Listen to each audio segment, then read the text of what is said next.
Bonjour à tous.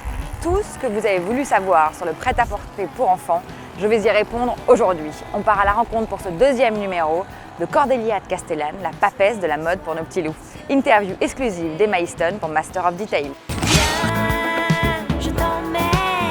Bonjour Cordélia, merci d'abord de nous recevoir chez toi. Donc tu es la fondatrice, la créatrice et la directrice artistique de ta propre marque qui s'appelle C2C. Explique-nous un peu pourquoi la mode, comment tu as commencé? Alors, je pense que la mode fait partie de ma vie depuis toute petite. J'ai eu la chance de grandir dans un univers de cousines qui travaillaient dans la mode, d'un oncle qui travaillait dans la mode. Et donc, c'est quelque chose qui m'a porté depuis mon enfance. Tu es tombée dedans très vite. Très vite. Et puis, deux grand-mères archi coquettes. Une grand-mère qui posait déjà à l'époque pour Lanvin et tout, qui était une très belle femme. Et une autre qui était très coquette et qui adorait les vêtements, qui passait des heures à se maquiller. Même pour dîner avec son mari, elle se changeait, elle se maquillait. Donc la coquetterie faisait un peu partie de mon enfance. Et puis la mode a été un découlé, je pense, de tout ça. Donc à 13 ans, tu fais aussi tes premières preuves chez Chanel. Oui, avec première preuve, je sais pas. Avec ton oncle Gilles Dufour. Oui. Ensuite, tu arrives chez Ungaro. Oui, alors avec Gilles, chez Chanel, c'était des petits stages où j'aidais, je fermais les zips et tout, des mannequins. En tout cas, j'ai examiné tout ce monde qui était incroyable dans cette très belle maison. Et puis oui, chez Ungaro, j'ai à l'époque à peine 17 ans. 17 ans. Alors quel est le point de départ de C2C? Comment se passe la transition en fait entre Ungaro et la création de C2C? Alors, j'ai fait 7 ans chez Emmanuel Ungaro. J'ai commencé très jeune, j'étais une éponge, donc j'ai tout appris, j'ai tout vu et c'était extraordinaire comme expérience. Et quand il est parti à la retraite, j'ai voulu faire quelque chose qui me donnait peut-être un peu plus de temps pour mes enfants. J'étais déjà maman de 2 enfants et j'avais pas envie de faire de la femme tout de suite parce que je sortais d'un ADN tellement fort que ça aurait été peut-être une pâle copie. Et c'est comme ça que m'est venue l'idée de faire quelque chose finalement autour du monde de l'enfant, comme beaucoup de mamans qui viennent d'avoir des enfants. Et en voyant un petit peu ce qu'il y avait sur le marché, il y avait soit des choses très belles et très chères, qui étaient le luxe, soit il y avait des choses qui étaient peut-être plus sportwear, plus streetwear, qui étaient très abordables. Et j'ai voulu moi, emmener le monde du luxe, mais le rendre abordable. Donc, tu as vu en fait qu'il y avait une niche et donc tu as créé en fait le luxe abordable pour enfants. Exactement, c'était notre souhait. Et comment tu définis aujourd'hui ton métier? Quelles sont les étapes? On va prendre une année. Comment ça se passe? Quelles sont les périodes où tu crées? Comment tu organises ton temps? Parce que 4 enfants, une maison comme C2C, ça demande beaucoup de temps. Donc, je pense que c'est une organisation drastique. Hey, comment tu t'organises? Alors, c'est beaucoup de travail, c'est de l'organisation. Je pense qu'il faut être très, très organisé. Après, mon côté artistique fait aussi que je ne suis pas toujours très organisée. Mais je dirais que la création, ce n'est pas un travail pour moi. C'est vraiment… c'est une passion. C'est ma passion, c'est mes moments à moi. Après, en tant que chef d'entreprise, c'est autre chose. Et c'est une organisation. Alors, comment ça se passe au cours d'une année? Il y a 2 collections par an. Donc, il y a 2 temps très forts. On dessine. Et le moment où les collections arrivent, on les présente et on va les vendre. Pour moi, c'est 2 moments forts par saison qui sont importants. Donc, ça représente, je dirais, 4 mois dans l'année. 4 mois dans l'année, d'accord. Mais c'est un travail permanent au niveau des recherches, de la création, des inspirations. Et donc, finalement, l'éponge que tu étais très jeune, tu continues à l'être aujourd'hui et toute l'année, tu fais attention à ce qui t'entoure. Qu'est-ce qui t'inspire? Qu'est-ce qui te donne des idées? Ça peut être tout. Ça peut être là, toi, comme ça, avec cette couleur rouge qui tranche avec le noir et je me dis, j'ai envie de faire quelque chose comme ça. Ça peut être tout et n'importe quoi. Ça peut être des voyages, ça peut être une pièce de théâtre, ça peut être un opéra, ça peut être un tableau, ça peut être un peintre. Combien de peintres, ce sont leurs Pantone et leurs couleurs qui m'ont inspiré pour des collections. Après, un peu comme la collection Black Swan que j'ai vue sur ton site. Exactement, c'était à l'opéra, au ballet, j'ai vu ces tutus et tout, et ces contrastes de couleurs. Et je suis sortie de là, j'ai dit j'ai envie de faire ça, et j'ai envie d'aller là. Et puis de là, j'ai commencé à faire la collection Black Swan. Après, il y a eu Casse-Noisette, on l'a dérivé, on a fait des thèmes là-dessus, on est parti sur le ballet. Et voilà, c'est les couleurs, c'est très souvent les couleurs qui commencent, plus que les formes. Et alors, ton activité aujourd'hui, tu es associée? Oui, bien sûr. En fait, et la répartition des tâches, comment ça se passe entre vous deux? Alors, mon associée est présente, c'est une vraie épaule et c'est assez sympa parce que du coup il y a un dialogue et on se sent moins seul quand on est associé. Puis après j'ai une équipe sur laquelle j'ai un directeur financier. Moi je ne sais pas forcément très bien compter, c'est pas mon travail. Donc je pense que quand on a une entreprise comme ça et qu'on est plutôt artiste, il faut savoir dès le départ. Il faut le rester aussi. Voilà. Bien sûr. Et il faut savoir s'entourer de personnes qui qui savent faire leur métier. Et ça, c'est vraiment important de savoir qu'on ne sait pas tout faire et il ne faut surtout pas savoir tout faire. Donc C2C, créé en 2006, première boutique en 2008, et tu as fait un beau chemin depuis. Comment tu définis son ADN? C2C, l'esprit de C2C, qu'est-ce que c'est? Alors, C2C, c'est une mode pour enfants pour tous les jours. Pour tous les On jours. la veut simple, parisienne, colorée. J'aime beaucoup la couleur, même si de temps en temps on peut avoir du noir et du blanc chez l'enfant. Les imprimés, par exemple. Et les imprimés, c'est vraiment notre force, c'est notre ADN. C'est sûrement l'héritage de mes années chez Ungaro. Il était dingue d'imprimer, donc de poids, de rayures, de... les fleurs, et puis les mélanges osés, le rose avec le rouge, et voilà. Donc, Sur le marché du vêtement pour enfants, vous êtes nombreux. Quelle est votre stratégie pour vous différencier des autres? Alors, on est nombreux. Moi, je dis qu'il n'y a pas de concurrents, qu'on se complète tous, hein, que chaque maman trouve sa marque, ses repères et peut passer d'une marque à l'autre. C'est ça qui est sympa aussi dans un placard d'un enfant, c'est d'avoir différentes choses et variées. Qu'est-ce qu'on fait? On fait qu'on essaie de faire une mode joyeuse, parisienne, pour tous les jours, qui soit abordable, parce que pour nous, c'est important dans le concept. Je vais rebondir là-dessus. Quand tu dis abordable, en termes de gamme de prix, on est entre 25 et 50 euros. 25, pour toutes, quelles que soient les pièces. Quelles que soient les pièces, ça dépend des pièces, mais entre 25 et 50 euros. Nos premiers prix sont dans les 25 euros. Et les parkas aussi, tout ce qui Alors, les parkas, c'était la grande nouveauté. Oui, c'est la nouveauté. Alors, les parkas, c'est en effet un mauvais exemple. C'est les pièces à manches, elles sont un petit peu plus chères. Elles sont à 80 euros, oui. On est obligé pour faire de la qualité. Bien sûr. Comment est organisé votre réseau de distribution? Parce que C2C existe en France, C2C existe à l'étranger. Oui. Explique-nous un peu tout ça. Toutes nos boutiques à Londres, en Angleterre, en Belgique et en France sont nos boutiques. Donc, c'est du propre, c'est du réseau à nous. On a une vingtaine de boutiques aujourd'hui. On en a quelques-unes à l'étranger en franchise, dans les pays un peu plus lointains. Et puis, on a les multimarques, ce qu'on appelle le wholesale. Donc, on a 3 canaux de distribution, le wholesale, Internet et le retail propre. C'est comme ça qu'on parle dans notre jargon. et en termes d'organisation géographique, ça veut dire que tu es à peu près partout, sauf que ce que tu me disais tout à l'heure, en fait, l'Asie. Alors, l'Asie, j'y suis pas encore complètement. Non, qui reste c'est pour bientôt. Et c'est là où les gens dépensent le plus d'argent, donc j'espère que c'est pour très bientôt. C'est le créneau à prendre. En tout cas, c'est le futur créneau à prendre. C'est très important de très bien positionner la marque en Europe, aux États-Unis, puisque c'est ce qu'on est en train de faire, avant de partir en Asie, parce que les Asiatiques aiment ce qui est déjà très installé en Europe. Alors justement, quand on parle de cette fabrication de prêt-à-porter, est-ce que le prêt-à-porter pour enfants demande un contrôle de qualité particulier? Est-ce que la fabrication est différente quand on s'adresse à des enfants? Alors complètement, la fabrication est très différente puisqu'on a beaucoup de protection autour de l'enfant, on a énormément de normes à respecter. Un cahier des charges, Un cahier des charges et des normes qui sont énormes. Dans les matériaux utilisés. Dans les matériaux, inflammables ou pas inflammables, dans les liens autour de la taille pour pas qu'ils se coincent dans l'ascenseur, les liens autour du cou, le tour du cou, la circulation du sang. Enfin, il y a vraiment un nombre de choses, le nombre de points pour fermer un bouton, pour qu'il ne se détache pas, qu'un bébé ne puisse pas avaler une petite pièce. Est-ce que finalement, c'est pas ce qui est le plus compliqué dans ton métier? C'est très compliqué, mais l'enfant est bien plus compliqué que la femme parce qu'en plus, on a beaucoup plus de taille. Et un enfant bouge beaucoup plus qu'une femme, ou qu'un homme. Donc, on est obligé d'avoir beaucoup plus de résistance. Le moindre centimètre au niveau du modélisme, c'est compliqué parce que si c'est mal coupé, sur un enfant de 3 ans, c'est impardonnable. Bien sûr. Et donc... Et puis ça doit être très résistant parce que quand on voit les petits lots... Ah ben oui. Tout à l'heure, tu me disais que tu créais, tes voyages t'inspirent, etc. Ouais. Mais est-ce qu'il y a un endroit? Est-ce que c'est ta maison? Est-ce que c'est un endroit où surtout tu ne connais rien et tu ne connais personne? Alors non, c'est le connu ou l'inconnu?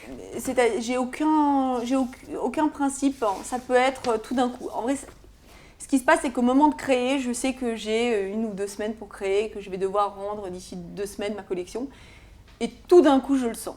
Il y a quelque chose, déjà, je commence à avoir une inspiration, et tout d'un coup, je le sens.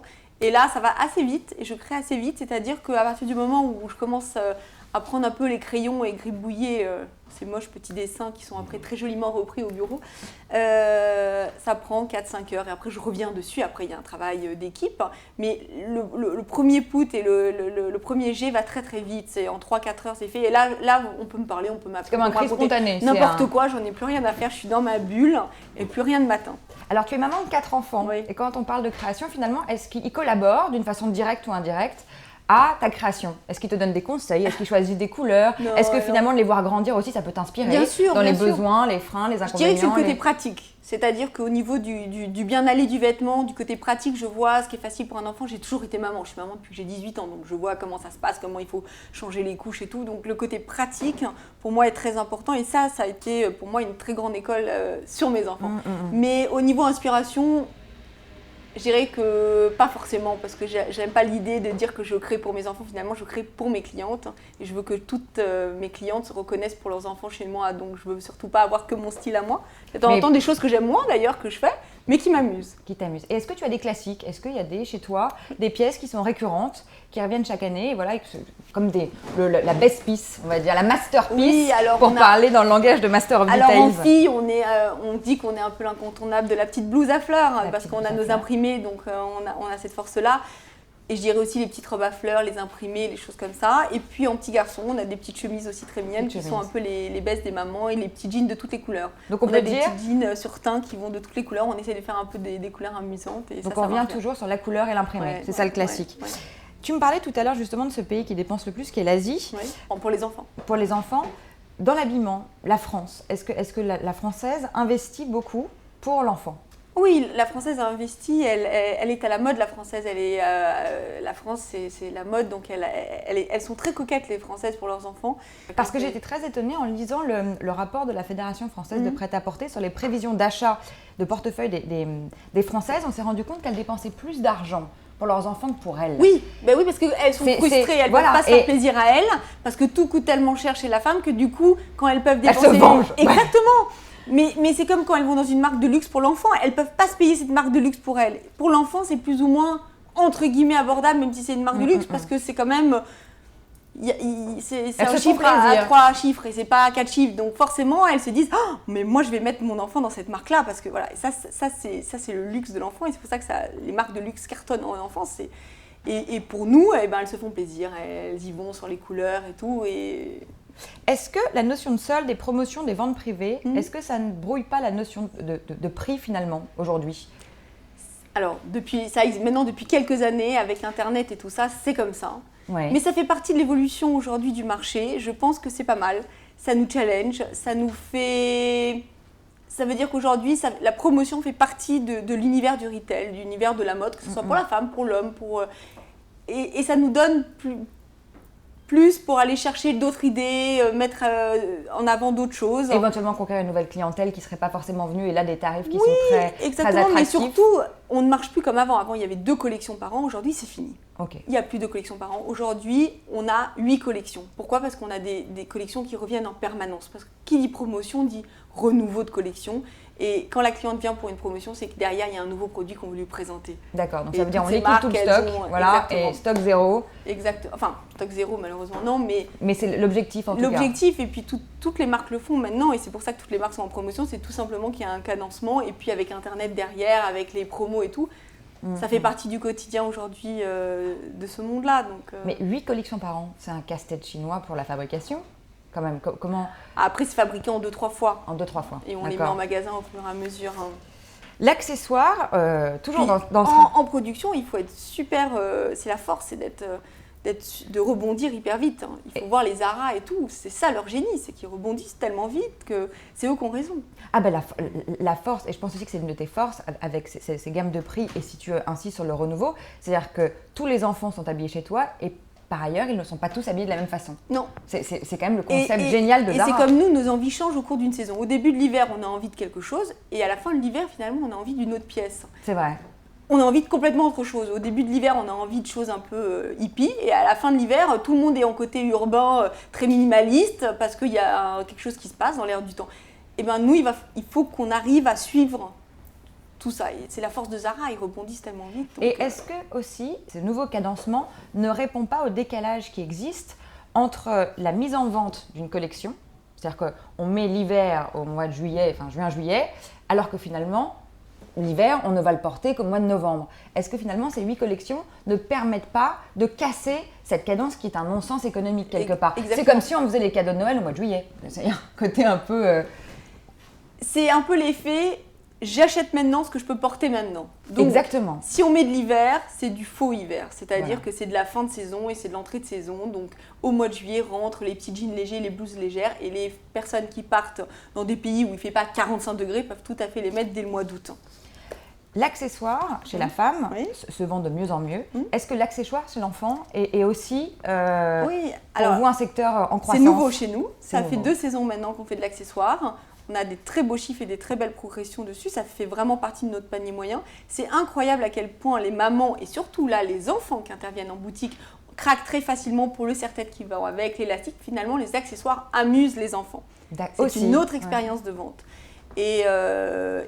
Et donc, c'est une vraie force. Alors, on n'a pas, comme la femme, le sac, la maroquinerie et tout ça, mais on a les serre-têtes, le petit sac, la petite besace pour mettre les petits Smarties et tout. Et c'est surtout quelque chose qui fait plaisir aux enfants. Quel est l'avenir pour le groupe C2C? Comment s'annonce 2015 pour vous?